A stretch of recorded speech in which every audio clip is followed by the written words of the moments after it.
Hello दोस्तों, कैसे हो आप सब। मैं उम्मीद करता हूं आप सब अच्छे होंगे। दोस्तों, बिटकॉइन $30,000 के आसपास सस्टेन करने की कोशिश कर रहा है। लेकिन यहाँ पर अगर आप कुछ टाइम से ऑब्जर्व करोगे तो ये यहीं झूल रहा है। और एक कॉमन सवाल जो निकल के आता है कि बिटकॉइन का यहाँ से क्या होगा। उम्मीद है आपको टाइटल से थोड़ा आइडिया लग गया होगा कि हम बात कर रहे हैं यहाँ पर तूफान के आने से पहले जैसे खामोशी हो जाती है ना, तो कुछ कुछ ऐसा लग रहा है। बहुत ही ठहराव है क्योंकि इंटरेस्टिंग चैट निकल के आ रहे हैं, इंटरेस्टिंग डाटा जो निकल के आ रहा है वो कहीं ना कहीं बताता है कि एक बड़ा तूफान हमें क्रिप्टोकरेंसी मार्केट के अंदर देखने को मिल सकता है। उस बारे में तो मैं बात करूंगा ही, लेकिन एक कॉमन सवाल है और मैं चाहता हूं आप उसका जवाब दो। हमारी किस्मत अच्छी नहीं थी कि हम जो है 2011-12 ज़्यादातर लोगों को बिटकॉइन का भी 2017-18 तक नहीं पता होता था जब हम वीडियोस बनाते थे।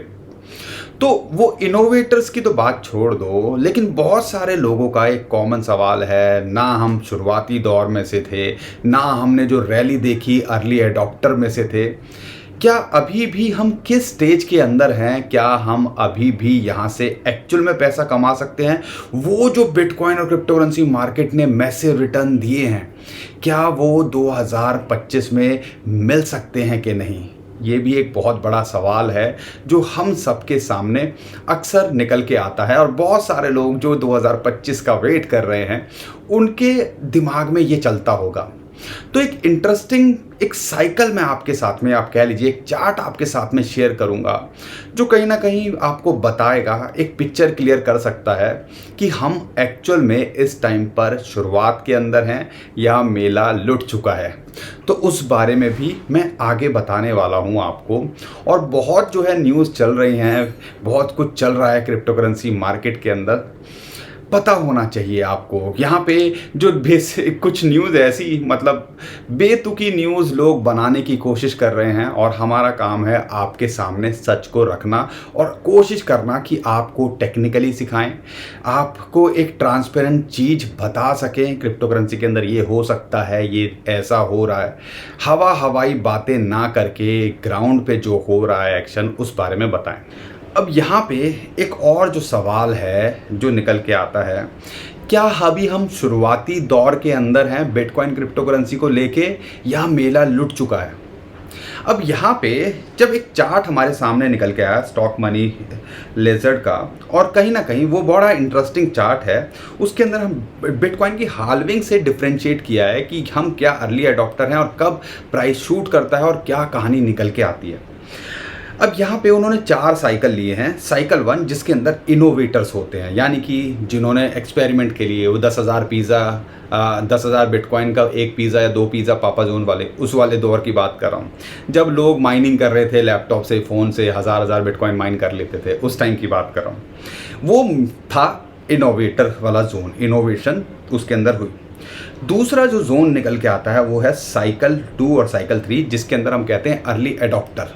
अब इंटरेस्टिंग बात क्या है, जो हमने 2 रैली देखी है ना, वो अभी भी अर्ली एडॉप्टर की रैली थी, लेकिन अब की बार जो रैली आएगी वो अर्ली मेजॉरिटी यानी कि ज़्यादातर लोग उसके अंदर इन्वॉल्व होंगे। उससे पहले ज़्यादातर लोग इन्वॉल्व नहीं थे। थोड़ा सा चार्ट को आपके अंदर समझाने की कोशिश करता हूँ क्योंकि यहाँ पे कैलकुलेशन है 21 मिलियन ही बिटकॉइन है, आपको पता है 2 करोड़ 10 लाख ही हैं। यहाँ पर एक साइकिल बनाया गया है और आप एक बैंड कंसीडर कर सकते हो हाल्विंग पे क्या होता है और उसके बाद हमने प्राइस क्या देखा। तो साइकिल 1 की बात करते हैं, 2011 से लेके 2015 की बात करते हैं, जब हमने बिटकॉइन का बॉटम देखा, उसके बीच में हाल्विंग देखी। हाल्विंग से पहले बिटकॉइन का प्राइस 12 की बात करते हैं तो 500% बढ़ा, और उसके बाद हाल्विंग से उसके बाद में ये जो साइकिल पूरा कंप्लीट जब हुआ, यानी कि एक बॉटम से दूसरे बॉटम की हम बात कर रहे हैं, उसने लगभग 9,500% का रिटर्न दिया। अब यहाँ पे दूसरे साइकिल जो हम अर्ली एडॉप्टर की बात कर रहे हैं, जिसके अंदर हमें बिटकॉइन के बारे में पता चला था, आपको तो पता है नहीं, आपको कौन से ईयर में पता चला था हमें कमेंट में ज़रूर बताइए, ताकि और कैसा एक्सपीरियंस रहा है अभी तक आपका वो भी बताइए। बहुत सारे लोगों के दिल टूटे होंगे हमें पता है, लेकिन हम आपको यही चीज़ सिखाने की कोशिश कर रहे हैं कि इन चीज़ों से समझो, हमारे एक्सपीरियंस से कुछ फ़ायदा उठाओ और हमने जो गलतियां करी हैं, अगर आप भी वो करोगे तो हमारी वीडियो बनाने का क्या फ़ायदा है। अब दूसरे साइकिल की बात करते हैं। ग्रीन जोन और रेड जोन दिख रहा होगा, इस साइकिल आपको दिख रहा है, उसके अंदर हाल्विंग तक लिया है। जब बॉटम बनाया तो उसके बाद हमने 350% ग्रोथ देखी हाल्विंग से पहले। ये 350% इसलिए आपको लग रहा है क्योंकि यहाँ पे अर्ली एडॉप्शन की बात हो रही थी। फिर हमने जो है $20,000 का प्राइस देखा 2017 के अंदर, फिर वो 3,000% तक बढ़ा। उसके बाद ये दोबारा से नीचे आया, यानी कि लो पे आया, बॉटम टेस्ट करने की कोशिश की, 150% यहाँ पे बढ़ा और उसके बाद में हाल्विंग के बाद लगभग 6 गुना तक बढ़ा, आप कह लीजिए। अब यहाँ पर सेम सिचुएशन है और अगर इस चीज़ की कंसीडरेशन लेते हैं और अभी तक आप कंसीडर करते हो अपने बॉटम से लगभग 80% बढ़ा हुआ है और यहाँ पर अगर ये हाल्विंग तक भी 150%, अगर हम पूरे की एवरेज लें तो अच्छा नहीं रहेगा, फेयर नहीं रहेगा। मैं ये लिख के चलता हूँ कि यहाँ से जो बॉटम हुआ था 15 से, तो ये 100-150% है, मिनिमम ही कंसीडर करते हैं। तो इसका प्राइस कम से कम 40 से 50 हज़ार डॉलर के बीच में बिटकॉइन की हाल्विंग पे होना चाहिए। इस चीज़ को आप कंसीडर कीजिएगा।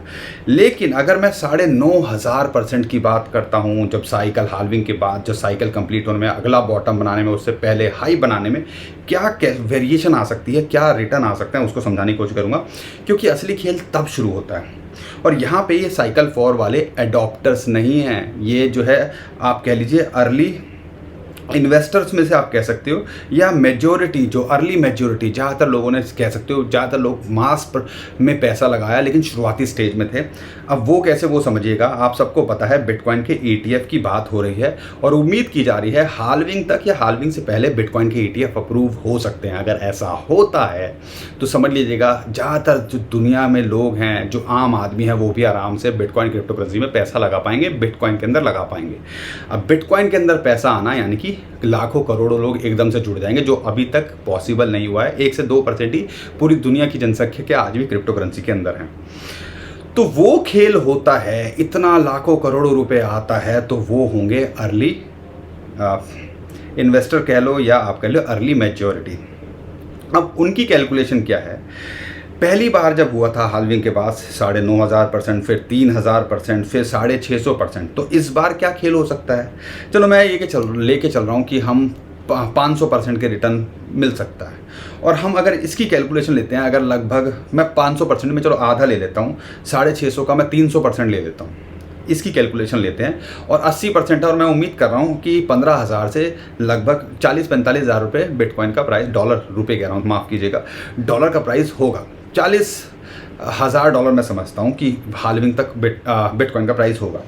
तो क्या कैलकुलेशन आ सकती है उसको समझिए, और मैं उसको भी 3-4x लेता हूँ, 500,000% ना लेके, तो यानी कि 1,20,000 से 1.5 लाख बिटकॉइन का प्राइस होना चाहिए। लेकिन अगर मैं इस प्राइस बैंड की बात करता हूँ जो अभी आपको दिख रहा है ऊपर, ठीक है, वो एक रेनबो टाइप का दिख रहा है ना, अब उसकी कैलकुलेशन लेते हैं तो क्या बिटकॉइन का प्राइस हो सकता है? हाईएस्ट ये जा सकता है लगभग $3,64,000 के आसपास। लोएस्ट जो जा सकता है लगभग $1,85,000। अगर उस बैंड की बात करते हैं $94,000 या आप कह लीजिए $30,000 तक भी इसका प्राइस यहाँ पे हो सकता है अगर हम कंसिडरेशन लेते हैं। तो कहने का मतलब है अगर इस प्राइस बैंड के हिसाब से देखते हैं तो हाईएस्ट 3.5 लाख, $3,64,000 के आसपास जा सकता है। अगर फेयर रहता है, प्राइस बैंड के अपर लिमिट को ना छू के अगर बीच में रहता है, तो 1,80,000 जिसका हम एक्सपेक्ट कर रहे हैं कि 1,20 से $1.5 लाख होना चाहिए। तो इसकी प्रोबेबिलिटी अगले हाल्विंग के बाद 2025 के इस प्राइस बैंड के अंदर देखते हैं तो हो सकती है। अगर मैं मैक्सिमम लेता हूं तो 3,64,000, और बिटकॉइन का बुलबुला अगर फूटता है, बहुत सारे लोग जो बोलेंगे, तो कम से कम $24,000 का प्राइस तब भी बिटकॉइन का यहाँ पे एक्सपेक्ट कर रहे हैं कि कम से कम इतना तो होना चाहिए। आपको क्या लगता है हमें ज़रूर बताइएगा, और उम्मीद करता हूँ कुछ नया कंटेंट आपको समझने के लिए मिला होगा, देखने के लिए मिला होगा, और ये चीज़ें आपको पता होनी चाहिए, क्योंकि लगातार जो हमारी कोशिश है आपको एजुकेट करने की है। अगर आपको कंटेंट अच्छा लगा है तो वीडियो को लाइक ज़रूर करिए, चैनल को सब्सक्राइब ज़रूर करिए। यहाँ पे एक जो चार्ट सामने निकल के आ रहा है उसको आपको समझना है, और ऐसा लगता है तूफान आने से पहले की एक खामोशी है। वो क्यों बता रहा हूँ, क्योंकि बिटकॉइन के जब ETF अप्रूव हो जाएंगे ना, तो यहाँ पर आपको मौका भी नहीं मिलेगा। और मैं एक साइकिल आपको बाद में बताऊंगा, लेकिन ये पहले बता दूं तूफान के आने से पहले की खामोशी। अगर आप देखते हो 2021 की बात करते हैं, उस टाइम पे ही अगर आप देखते हो BTC स्पॉट वॉल्यूम की बात करें, 7 डे एवरेज की बात करते हैं, तो जब भी इस लेवल पे आया है तो हमने वहाँ से एक पंप की शुरुआत देखी है, एक रैली की शुरुआत देखी है। यही चीज़ सेम हुई थी लगभग इस लेवल पे जब इसने टच किया था 2020 के अंदर, फिर हमने एक रैली देखी थी। उसके बाद हमने देखा 2021 के अंदर, फिर हमने एक रैली देखी थी, और सेम ही चीज़ अभी हमें देखने को मिल रही है 2023 के अंदर। और आप उम्मीद कर सकते हो यहाँ से वॉल्यूम बढ़ता है तो एक तरह से रैली देखने को मिल सकती है। अब ये वॉल्यूम क्यों नहीं बढ़ रहा है, उसके पीछे का भी रीज़न आपको समझें और समझाने की कोशिश करते हैं। ETF का वेट भी हो रहा है, या हो सकता है ये जो वेल्स हैं गुपचुप तरीके से माल बटोर रही हों, तो इस चीज़ को हम इग्नोर नहीं कर सकते। और यहाँ पर पूरे चांसेस हैं कि एक जो है एक प्राइस इंक्रीज आपको आने वाले टाइम के अंदर देखने को मिल सकता है, अगर इस डाटा को भी देखते हैं। यहाँ पे जियो फाइनेंशियल जो मुकेश अंबानी की रिलायंस है, उसका जॉइंट वेंचर की बात निकल के आ रही है। किसके साथ में? दुनिया के सबसे बड़े एसेट मैनेजमेंट कंपनी के बारे में साथ में, जिसका नाम है ब्लैक रॉक। अब यहाँ पर बात थोड़ी अजीब सी लग रही है लोगों ने, बस ब्लैक रॉक आपको पता है बिटकॉइन ETF अपना एप्लीकेशन डाली हुई है सिक्योरिटी एक्सचेंज कमीशन के अंदर, और वो USA की हम बात कर रहे हैं, इंडिया से कोई लेना देना नहीं है। लेकिन यहाँ पर न्यूज़ क्या निकल के आने लगी, अरे भैया रिलायंस भी अब तो है बिटकॉइन के अंदर आने लगा है, क्रिप्टो करेंसी के अंदर आने वाला है, ये होने वाला है, धूम धड़ाका होने वाला है। ये आप ख्याली पुलाव फिलहाल के लिए मत पकाओ। उसकी रीज़न मैं आपको बताता हूँ। यहाँ पे एक वो वेंचर कर रहे हैं, मतलब यहाँ की जो इंडियन मार्केट है उसको पेनिट्रेट करने की कोशिश कर रहे हैं। और आप सबको पता है क्रिप्टो करेंसी का कोई लेना देना इंडिया में इन बैंक्स का या इन्वेस्टमेंट हाउसेस का फ़िलहाल के लिए नहीं है, और इस चीज़ को आपको समझना पड़ेगा। और दोनों को रिलेट करना बहुत इस टाइम पे सही नहीं है, या कोई तुक नहीं बनता। अब उसका रीज़न क्या है? क्योंकि यहाँ पर अभी ना कोई रेगुलेशंस हैं, बस क्रिप्टो करेंसी में आप ट्रेड कर रहे हो तो 30% आपको टैक्स देना पड़ेगा प्रॉफिट पे, और 1% आपका TDS कटेगा। अगर हम फाइनेंशियल हाउसेस की, अब मान लो अगर आप बोलो कि यहाँ पे जो म्यूचुअल फंड प्रोवाइड कर रहे हैं या कोई भी अगर सर्विसेज दे रहा है, अगर मान लो एग्जांपल ले लेते हैं किसी भी म्यूचुअल फंड का, रिलायंस म्यूचुअल फंड की बात कर लेते हैं, अगर वो यहाँ पे ट्रेड करेगा, पैसा लगाएगा, तो उसका तो पहले 1% TDS काटना पड़ेगा। अब एग्जिट लोड ये सब कुछ लगा के अगर आप देखते हो तो घूम फिर के प्रॉफिट से ज़्यादा आपका यहाँ पे शुरुआत में ही लॉस दिखाई देगा। और लॉस होगा तो भैया वो एडजस्ट नहीं करेंगे, और प्रॉफिट होगा तो 30% टैक्स देना पड़ेगा। क्या इस चीज़ के लिए, इस सिनारियो के लिए हमारा फाइनेंशियल सिस्टम या हमारे एसेट मैनेजमेंट कंपनीज जो इंडिया के अंदर हैं वो इस टाइम पे इस चीज़ को अडॉप्ट करेंगी? नहीं। और यहाँ पर रेगुलेशंस की अगर बात करते हैं तो रेगुलेशंस नहीं है, इस चीज़ को हमें नहीं भूलना चाहिए।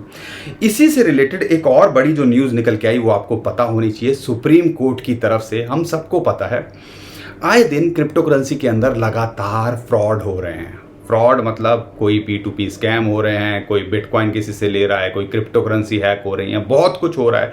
तो आपको कईयों को लूटा जा रहा है, किसी को क्रिप्टो करेंसी पता चल जाती है, या अगर मान लो फिरौती जो है मांगी जा रही है कि बिटकॉइन क्रिप्टो करेंसी, ताकि ट्रेस ना हो सके। तो यहाँ पे सुप्रीम कोर्ट के अंदर एक केस निकल के आया था, और सुप्रीम कोर्ट की हियरिंग के अंदर एक पिटीशन फाइल की थी गणेश शिव कुमार सागर जी ने, जो कनेक्शन था उनका क्रिप्टो करेंसी फ्रॉड के केस को लेके। अब यहाँ पे सुप्रीम कोर्ट का जो वर्ड्स हैं वो, क्योंकि हमारी माननीय न्यायालय की बात करें, हाई जो टॉप जो हमारा सुप्रीम कोर्ट है, उनकी अगर कंसिडरेशन करें, उनकी स्टेटमेंट को अगर आप समझेंगे तो आपको आइडिया लग जाएगा कि अभी भी बहुत कुछ इंडिया के अंदर क्रिप्टो करेंसी को लेके, बिटकॉइन को लेके होना है।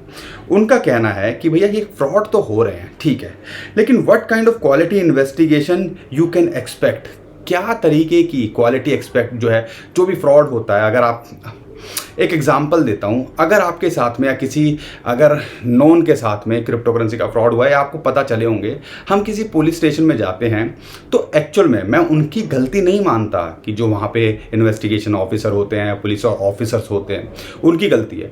मैं उनकी गलती नहीं मानता क्योंकि उन्हें क्रिप्टो करेंसी के बारे में, बिटकॉइन के बारे में पता ही नहीं है। आप उनको समझाने की कोशिश करते हो, एक जो नॉर्मल इंसान है वो नहीं समझ पाता है, तो वो कैसे समझ पाएंगे, वो भी तो इंसान ही है ना। तो यहाँ पर कोर्ट का ये कहना है कि what kind of quality investigation can you expect when you have a police constable who get promoted to a assistant sub inspector or sub inspector to handle such cases. ये क्रिप्टो से fraud से related cases को कैसे expect कर सकते हो। अब यहाँ पे सुप्रीम कोर्ट का क्या कहना है गवर्नमेंट को कि you still don't have any law, unfortunately अभी तक कोई लॉ नहीं है क्रिप्टो करेंसी के ऊपर। कोई गलत कर रहा है तो कैसे किस चीज में सजा देंगे, कुछ नहीं है, बस टैक्स की बात हो रही है। Do you have any agency that the national level to understand these cases and investigate properly. अभी कोई ऐसी नेशनल एजेंसी है नहीं है, कोई ऐसी एजेंसी तो नहीं है ना कि जैसे कि स्टॉक मार्केट के लिए सेबी हो गया, ऐसी कोई क्रिप्टो करेंसी के लिए तो नहीं है ना, तो जो प्रॉपरली इन्वेस्टिगेट कर पाए या पूरा वो उनको समझ हो।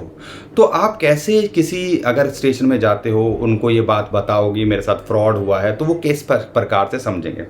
तो कहीं ना कहीं आने वाले टाइम के अंदर जैसे सुप्रीम कोर्ट ने बोला है, हो सकता है रेगुलेशंस आते दिखें या एक पूरा का पूरा एजेंसी ऐसी बनती दिखे, और वो समझ लीजिएगा एक अच्छी बात क्रिप्टो करेंसी के लिए होगी। और रेगुलेशंस की तरफ हमें लगता है कि हमारी गवर्नमेंट इन फ्यूचर ज़रूर जाएगी, क्योंकि यूएसए के अंदर देखिए क्या हो रहा है। यहाँ पर बिटकॉइन ईटीएफ्स की बात हो रही है, कितना कुछ चल रहा है।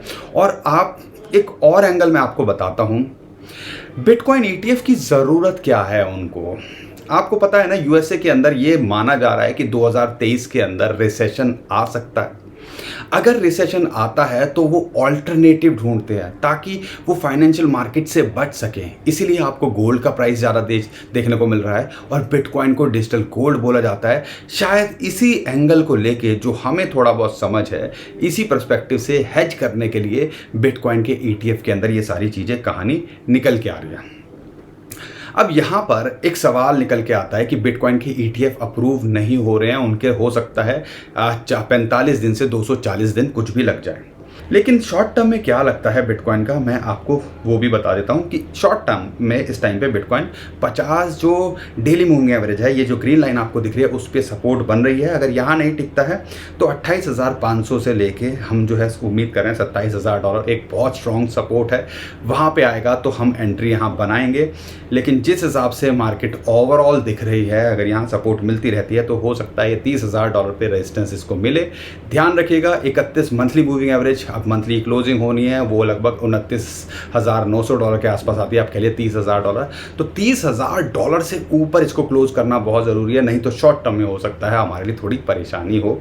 अगर $30,000 के ऊपर जाता है तो $31,000-32,000 तक ही जा सकता है शॉर्ट टर्म में। और वहाँ पर आपको पता है रेजिस्टेंस है क्या है, आप फिबोनाची की रेशियो बोलो या मूविंग एवरेजेस की वहाँ पे रेजिस्टेंस बोलें, तो वो सारी वहाँ मिलती हैं। तो दोस्तों उम्मीद करता हूँ आपको कंटेंट अच्छा लगा होगा। कंटेंट अच्छा लगा है तो वीडियो को लाइक ज़रूर करिए, चैनल को सब्सक्राइब जरूर करिए और हमारी फैमिली का हिस्सा बनना बिल्कुल मत भूलिए। ट्विटर टेलीग्राम को फॉलो कर लीजिए, बहुत सारे इंटरेस्टिंग चार्ट सिग्नल हम वहाँ पे भी शेयर करने की कोशिश करते हैं, तो उससे आप फ़ायदा उठा पाओगे। न्यूज़ हम लेटेस्ट वहाँ देने की कोशिश करते हैं, उससे भी आप फ़ायदा उठा पाओगे। लेकिन ध्यान रखिएगा, बहुत सारे स्कैमर हमारे नाम से स्कैम करने की कोशिश कर रहे हैं, उससे आप बच पाओगे। अगर नीचे डिस्क्रिप्शन में जो लिंक है उसी से आप हमें फॉलो कीजिएगा, सर्च मत मारिएगा। अभी के लिए विदा लेता हूँ, खुश रहिए, मुस्कुराते रहिए, कमाते रहिए। आपका दोस्त पंकज। थैंक यू, नमस्कार, धन्यवाद।